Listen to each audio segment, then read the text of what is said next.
Hello all. నేను శనివారం పూజ చేశా కదా! తిరుపతి శనివారం పూజ. సో, తిరుపతి శనివారాల్లో ఒక శనివారం పూజ అనమాట అది. ఆ వీడియో గనుక ఎవరైనా చూడకపోతే చూడండి. ఆ వీడియోలో మొత్తం ఎక్స్‌ప్లెయిన్ చేశాను.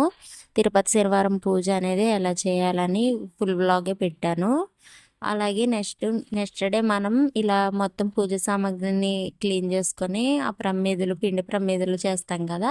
అవన్నీ ఎక్కడ వేయాలని చెప్పి వీడియోలో చెప్తాను. ఇంకా మొత్తం మనం క్లీన్ చేసుకోవాలి. మనం స్వామివారికి తులసి మాల కూడా వేస్తాం కదా!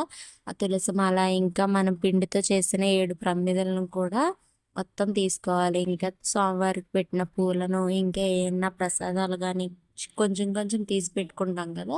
సో, ఆ ప్రసాదాలు ఇంకా మొత్తం తీసుకొని ఒక ప్లేట్‌లో అయితే వేసుకోవాలి. వీటిని పారే నీటిలో, అంటే చెరువులు అలాంటివి ఉంటాయి కదా దగ్గరలో, సో ఆటిలో వేసుకోవాలి. ఇంకా చెరువులు అవి లేని వాళ్ళు ఇంకా చెట్లు ఉంటాయి కదా! చెట్ల పొదల్లో వేసుకోవాలి. చెట్టు మొదట్లో పెద్ద పెద్ద చెట్లు కాకపోయినా ఇంకా మనుషులు తిరగని ప్లేస్ అయితే పూజ సామాగ్రిని తప్పకుండా ఉంటారు. సో, ఇంకా చిన్న చిన్న ప్లేసుల్లో అయినా సరే చెట్టు మొదట్లో అయితే ఈ పూజ సామాగ్రిని మొత్తం వేసుకోవాలి. ఇంకా దగ్గరలో ఏమైనా రివర్స్ చిన్న చిన్న నదులు గానీ, కాలువలు గానీ అలాంటివి ఉన్నా సరే ఆ పూజ సామాగ్రిని అదే ఆ పిండి ప్రమిదలు ఇంకా తులసి మాల ఉన్నాయి కదా! వాటిని అందులో వేసేయొచ్చు.